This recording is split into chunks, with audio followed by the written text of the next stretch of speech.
সম্প্রতি কলকাতায় প্রবল বৃষ্টির পর একটি ভিডিও সোশ্যাল মিডিয়ায় অত্যন্ত ভাইরাল হয়, যেখানে দেখানো হয় একটি রেল লাইনের ওপর থেকে প্রবল বেগে জল নামছে।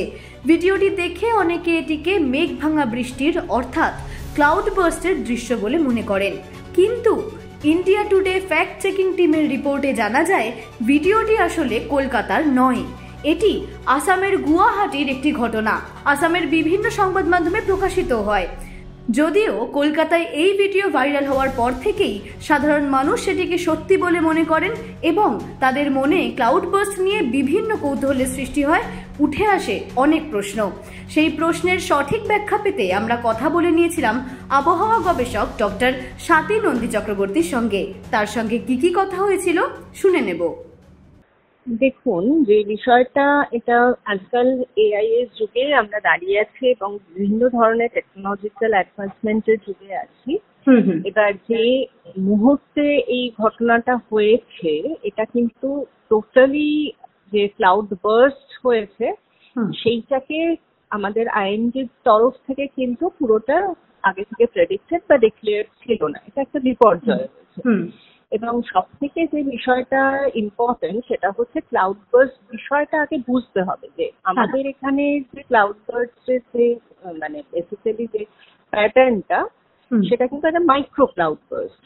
এবং এই মাইক্রো ক্লাউড বার্স্টের মধ্যে আমরা যে সাধারণত যে ক্লাউড বার্স্টটা দেখি যে 100 মিলিমিটার বৃষ্টিপাত, এই 100 মিলিমিটার বৃষ্টিপাতের জায়গায় যদি কখনো আমরা দেখি যে 98-99 হচ্ছে, তাহলে কিন্তু যে সেটা ক্লাউড বার্স্ট নয়, সেটা কিন্তু আমরা বলতে পারি না।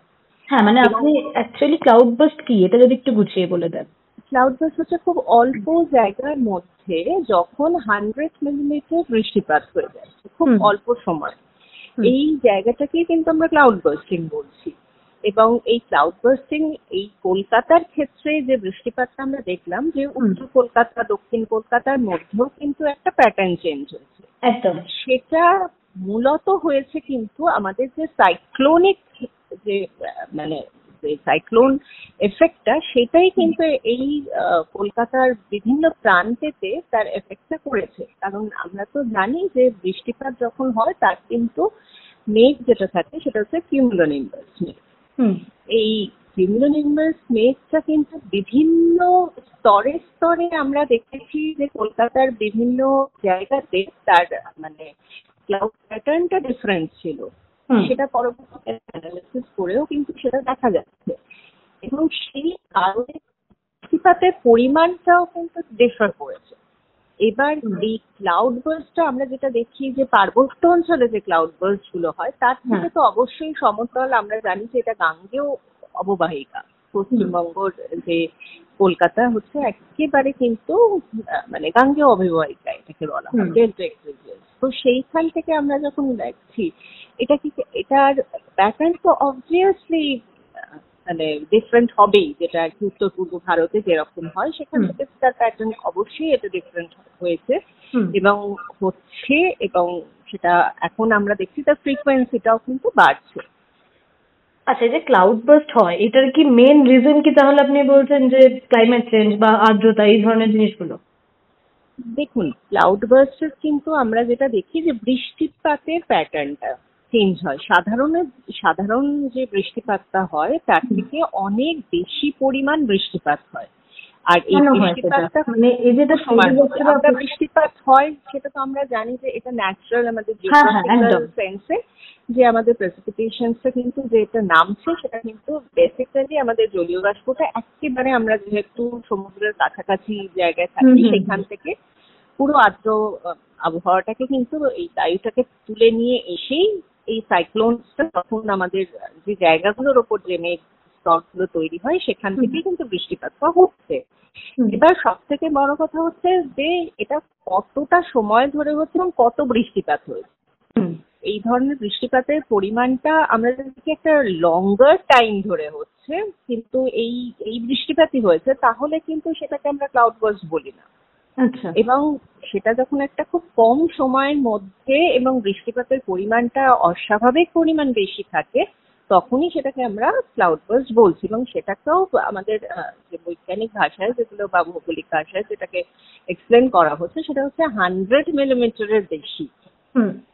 ঠিক আছে, এইটাই কিন্তু আমাদের ক্লাউড বার্স্টের মানে প্যাটার্নটাকে আমরা ডিটারমাইন করছি এইভাবে হচ্ছে। এবার তার সাথে অবশ্যই জলবায়ু পরিবর্তন তো একটা ইনডিরেক্ট এফেক্ট থাকছে সেখানেতে। এই যে সাইক্লোনটা তৈরি হচ্ছে সেটাও যে এত ফ্রিকুয়েন্ট সাইক্লোন তৈরি হচ্ছে সেখানে তো আমরা বুঝতেই পারছি যে এটা একটা জলবায়ু পরিবর্তনের একটা প্রকৃষ্ট একটা রূপ আমরা দেখতে পাচ্ছি, যে হঠাৎ করে এতটা বৃষ্টি বা এতটা আমাদের টেম্পারেচার যেটা আগের বছর আমরা দেখেছিলাম, মানে সমস্তটাই অতি তীব্র এবং অতি বৃষ্টিপাতের যে চেঞ্জেসটা আসছে সেটা কিন্তু আমাদের জলবায়ু পরিবর্তনের একটা প্রকৃষ্ট প্রভাব আমরা মনে করি। একদম, মানে এই ক্লাউড বার্স্ট নিয়ে এখন মানুষের মধ্যে প্রচন্ড কৌতূহল বলা যেতে পারে। তো এইগুলো, এই ক্লাউড বার্স্টের প্রতিরোধ ব্যবস্থা কি কিছু আছে, মানে কিছু করলে কি আমরা সেটা এড়াতে পারি? দেখুন, এটাকে বলা হয়, আমাদের তো সব জায়গায় একটু ডিজাস্টার ম্যানেজমেন্ট সেকশন থাকে, সমস্ত ধরনের এতেই থাকে ডিজাস্টার ম্যানেজমেন্ট। সুতরাং বিপর্যয় মোকাবিলা দপ্তর। এবার অবশ্যই এই যে বিষয়গুলো যখন হয় তখন যদি পাহাড়ের ক্ষেত্র হয় সেখানেও কিন্তু এই মানে ডিজাস্টার ম্যানেজমেন্ট গ্রুপে কিন্তু সেখানেতে কাজ করে, তারাই সেখানেতে কাজ করে, এবং সেটা স্টেট লেভেল হোক সেটা আমাদের ন্যাশনাল লেভেল হোক সেভাবেই কাজকর্ম হয়। কারণ এইটাকে খুব সহজে যে আমরা মানে এটা যেহেতু একটা বিপর্যয়, এটা যে খুব আগে থেকে আমরা প্রেডিক্ট করতে পারছি তা নয়, তবে আমরা এটুকু বলতে পারি যে বৃষ্টিপাত হবে, কিন্তু সেটা ক্লাউড বার্স্টে হবে কিনা, কারণ মেঘটার প্যাটার্ন গুলো এখনো চেঞ্জ হচ্ছে, সেটা কোন জায়গাটায় আসছে সেটাও আমরা ধরতে পারি, কিন্তু কোন পার্টিকুলার পয়েন্টে ক্লাউডটা মানে একদম বার্স্ট করে সেখানে বৃষ্টিপাতটা ঘটাবে সেটা এখনো আমাদের কাছে সেই রেডি ইনফরমেশনটা কিন্তু এখনো এসে পৌঁছায় না, বা আমরা ট্র্যাকিং এতটাও আমরা করতে পারি না। সেই কারণে কিন্তু যে এই যে ধরুন ক্ষয়ক্ষতিগুলো যা বা বিদ্যুৎস্পৃষ্ট হচ্ছে, বা আমরা দেখেছি যে লাইটনিং এর জন্য কিন্তু বিদ্যুৎস্পৃষ্ট হয় মানুষের, তাও কিন্তু লাইটনিং এর ইনফরমেশন গুলো এখনো দেওয়া যায়, আমাদের মেঘদূত অ্যাপ গুলো তৈরি হয়েছে। সুতরাং আরো পরবর্তীকালে হয়তো আমাদের টেকনোলজিক্যাল আপডেটমেন্টে আমাদের নিশ্চয়ই সেই ধরনের বিপদ সংকুল মানে এগুলোকে আমরা এড়িয়ে যেতে পারবো, মানে কিছুটা হলেও হয়তো আমাদের টেকনোলজিক্যাল আপডেট করে সম্ভব। তো আমরা যেটা দেখি অনেক সময়, কোভিড এর সময় আমরা যেটা দেখতাম যে আমরা আকাশ একদম পরিষ্কার ছিল, কি মানুষ বাইরে বেরোচ্ছে না, দূষণ হচ্ছে না, সেক্ষেত্রে প্রকৃতিও ভালো থাকছে। এক্ষেত্রে কি এরকম জনসাধারণ মানে সাধারণ মানুষের কোনো ভালো কিছুতে এটাতে এফেক্টিভ হতে পারে? মানে ধরুন মানুষ এমন কিছু করা বন্ধ করলে এই জিনিসটাও কমবে বা এড়ানো যাবে? দেখুন, পরিবেশ বিষয়টা তো ভীষণ কমপ্লেক্স, মানে এখানে কোনো একটা যেহেতু সোর্স নয়, যে কোনো আকাশে যখন কোনো বাতাসে যখন কোনো প্যারামিটারের চেঞ্জেস হয় এটা যে কোনো ইন্ডিভিজুয়াল মানুষ থেকে শুধু আসছে তা নয়, সমস্ত যারা যারা ওই পরিবেশের পার্ট অফ দ্য সিস্টেম প্রত্যেকেই সেখানে কিছু কিছু তাদের কার্বন ফুটপ্রিন্ট হিসাবে রেখে যাচ্ছে। সুতরাং এই যে বিষয়টা এটা কিন্তু সোর্স হিসাবে বিভিন্ন জায়গা থেকে এই সোর্সটা অ্যাকুমুলেট হচ্ছে, আমাদের বাতাসে আসছে।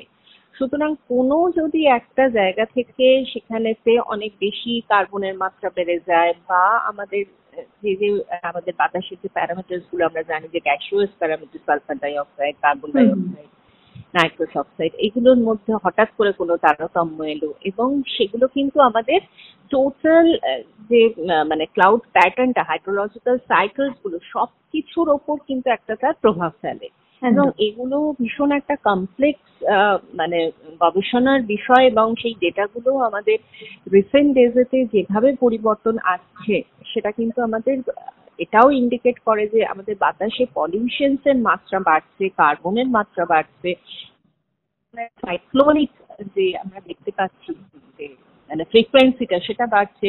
আমাদের বিভিন্ন উত্তর পূর্ব ভারতে যেমন আমরা দেখেছি ক্লাউড বার্স্টের ফ্রিকোয়েন্সি বেড়েছে, আমাদের কলকাতাতেও কিন্তু এই ধরনের ফ্রিকোয়েন্সি গুলো বাড়ছে। সুতরাং জলবায়ু পরিবর্তনের তো একটা প্রভাব আমরা বলতে পারি, এবং সেখানে কিন্তু এই লা নিনা যে আমরা জানি যে জলবায়ু পরিবর্তনের ফলে যে এল নিনো এবং লা নিনা আর এল নিনোর প্রভাব কিন্তু আমরা 2024-এ অলরেডি দেখেছিলাম যে অতি তীব্র একটা টেম্পারেচার আমাদের সমস্ত জায়গায়, সারা ভারতবর্ষের সমস্ত জায়গায় কিন্তু এটা একটা হিট ওয়েভস আমরা দেখেছি অত্যন্ত ভাবে প্রকট হতে। এবং এবছর আমরা যেটা দেখতে পাচ্ছি যে লা নিনার যে প্রভাবে অতি বৃষ্টিপাত এটা কিন্তু হচ্ছে। এটা শুধু কলকাতা নয়, আমরা দেখলাম কেরলে কিন্তু যেভাবে আমাদের মৌসুমী বায়ুর যে গতির পথটা থাকে ঠিক সেভাবে হলেও তার তীব্রতাটা কিন্তু আগের থেকে অনেক বেশি বেড়েছে। এবং সেই জায়গা থেকে দেখলে পরে আমরা তো একদম পরিষ্কারভাবে ইন্ডিকেট করতে পারি যে জলবায়ু কিছুটা হলেও কিন্তু পরিবর্তন হচ্ছে এবং তার প্রভাবটা পড়ছে। একদম। কালকে থেকে অনেক ভিডিও ভাইরাল হয়েছে, মানুষ রীতিমতো বুঝতে পারছিল না আসলে ক্লাউড বার্স্ট কি। আমি বিশ্বাস করি আপনার সমস্ত কথা শুনে অবশ্যই আমরা সবাই ক্লিয়ার হলাম বিষয়টা সম্পর্কে। Thank you so much. শুধু একটাই কথা বলবো যে মানুষের কাছে আবেদন যে এগুলো ভীষণই মানে একটা ইম্পর্টেন্ট বার্তা রাখে, মানে ভীষণ প্রয়োজনীয় তথ্য সকলের কাছে। সুতরাং কোনো ফেক নিউজ বা ফেক কোনো ভিডিও এই বিষয়গুলো দিয়ে তৈরি করাটা এটা ঠিক নয়, কারণ মানুষের কাছে ভীষণ ভুল বার্তা বা ভুল ইনফরমেশন ছড়াতে থাকে যেটা মানুষকে কিন্তু আরো বিভ্রান্ত করে তোলে। একদমই এটা ভীষণভাবে মেনটেন করাটা আমাদের নিজেদের স্বার্থে কিন্তু ভীষণভাবে দরকার, কারণ প্রয়োজনীয় ইনফরমেশন রাখা হোক, সেখানে বৃষ্টিপাতের পরিমাণ কোথায় কিভাবে হচ্ছে সেই সম্বন্ধে মানুষ জানুক, সেই মতো তারা কাজে বেরোক, সেইগুলো তারা কি কি প্রিকশনস নেওয়া যেতে পারে সেটা ভাবুক। কারণ আমাদের আসন্ন দুর্গাপূজাও আছে, সেখানেতে প্রচুর ক্ষয়ক্ষতির সম্মুখীন মানুষকে হতে হচ্ছে। সুতরাং সেই ইনফরমেশন গুলো মানুষের কাছে রাইটলি থাকা এবং রাইটলি টাইমে সেগুলো ইমপ্লিমেন্ট করা ভীষণভাবে দরকার। আনন্দ আর ভালোবাসার দীপ্তিতে গড়া সমুজ্জ্বল পরমা, ঠিক তোমারই মতো।